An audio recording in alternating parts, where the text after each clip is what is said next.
How to fix Pinterest login issue. Hi everybody, welcome back.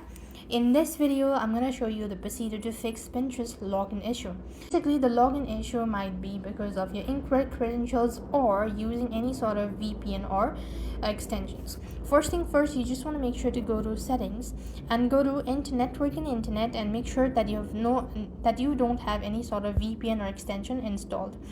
Just want to make sure to disable and try logging in once again. Also, while logging in, check for the credentials. Sometimes there could be in typos or error. You just want to make sure to double check that out, and that should definitely help you out. Now that you've done this and still unable to log in, you could also go to your app store and try updating the app, as sometimes outdated version can definitely cause an issue. So just go ahead and select the update button if you see just like mine, and you could hold on to your side button and restart your device at the same time. That should also definitely help you out.